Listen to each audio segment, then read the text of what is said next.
Di hari-hari itu bisa dirasakan dari pengalaman Soehardi sendiri, yaitu pada tanggal 29 September, Soehardi menjadi perwira piket di pintu gerbang istana. Tiba-tiba ada anggota Cakra, anak buah Dul Arif, yaitu peleton di bawah Untung yang bernama Jauh Hurib yang hendak masuk istana.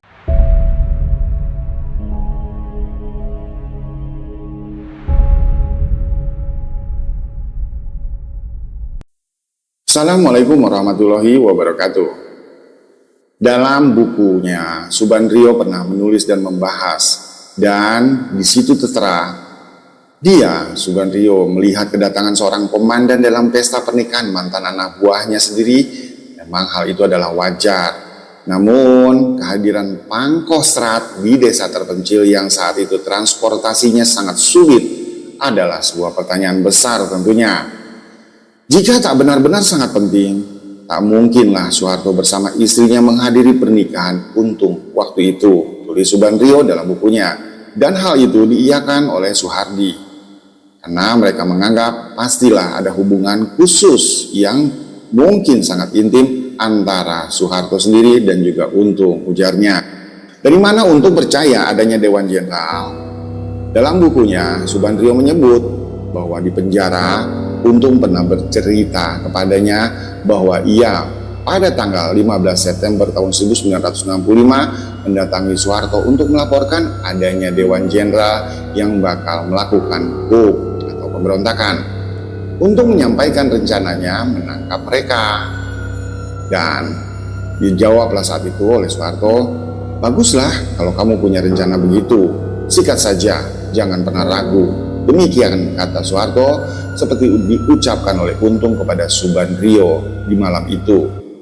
Bila kita baca transkrip sidang pengadilan Untung di Mahkamah Militer luar biasa pada awal tahun 1966, Untung menjelaskan bahwa ia percaya adanya Dewan Jenderal karena mendengar kabar beredar rekaman rapat Dewan Jenderal di Gedung Akademi Hukum Militer di Jakarta yang membicarakan susunan kabinet versi Dewan Jenderal di masa itu. Maui melihat adalah hal yang aneh bila Untung begitu sangat percaya dengan adanya informasi kudeta terhadap presiden tersebut. Sebab selama menjadi anggota pasukan Cakrabirawa, Untung jarang sekali masuk ring 1 atau ring 2 dalam pengamanan presiden. Di dalam catatan Maui, hanya 2 kali Untung bertemu dengan Soekarno. Pertama kali saat melapor sebagai Komandan Kawal Kehormatan, dan keduanya di saat Idul Fitri tahun 1964. Jadi, ya sangat aneh saja kalau dia justru paling serius menanggapi isu Dewan Jenderal, ujar Maui. Menurut Subandrio, memang Soeharto memberikan dukungan kepada Untung untuk menangkap Dewan Jenderal mengirim bantuan pasukan. Soeharto memberikan perintah per telegram di nomor T.220-9 pada 15 September tahun 1965 silam dan mengulanginya dengan radiogram nomor T.239-9 pada tanggal 21 September tahun 1965 pada Yon 530 Brawijaya, Jawa Timur. Dan juga Yon 454 Banteng Riders di Penogoro, Jawa Tengah. Mereka diperintahkan datang ke Jakarta untuk melakukan defil Hari Angkatan Bersenjata pada 5 Oktober yang akan datang. Pasukan tersebut bertahap tiba di Jakarta sejak tanggal 26 September tahun 1965. Namun yang aneh, pasukan itu membawa peralatan lengkap dan siap tempur. Memang sedikit mencurigakan, karena seluruh pasukan itu membawa peluru tajam, ujar Soehardi. Padahal menurut Soehardi ada aturan tegas di mana semua angkatan bila defil atau perayaan tidak menggunakan peluru tajam. Itu ada petunjuk teknisnya, ujarnya. Pasukan dengan perlengkapan yang siaga 1 tersebut kemudian bergabung dengan pasukan Kawal Kehormatan Cakrabirawa pimpinan Untung. Dan mereka berkumpul di dekat Monumen Nasional atau Monas. Dan tepat di dini hari pada tanggal 1 Oktober tahun 1965, seperti kita ketahui, pasukan Untung bergerak menculik 7 jenderal angkatan darat Dan malam itu Soeharto menunggui anaknya, yaitu Tommy Soeharto, yang konon dirawat di Rumah Sakit Pusat Angkatan Darat Gatot Subroto. Di rumah sakit itu, Kolonel Latif seperti pernah dikatakannya sendiri dalam sebuah wawancara berusaha menemui Soeharto saat itu.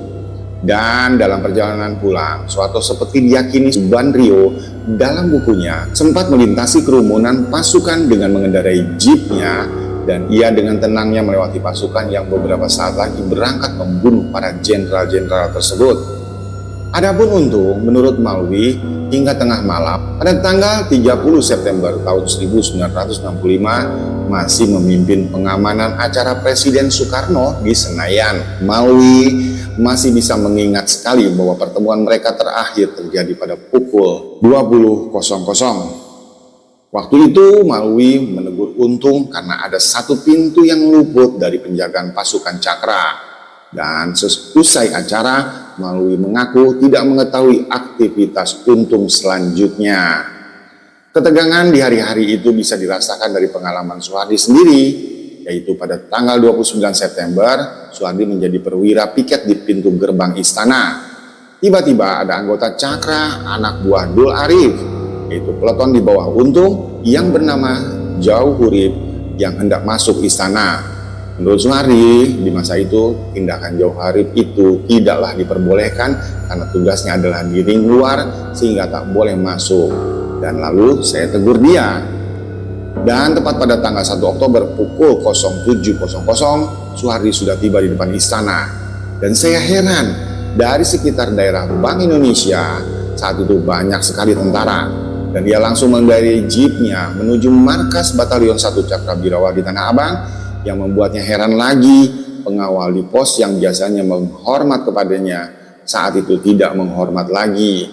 Saya ingat yang jaga saat itu adalah Kopral Teguh dari Banteng Riders. Kata Soehardi, begitu masuk markas, dia melihat saat itu di Tanah Abang semua anggota kompi Banteng Riders tidak ada di situ.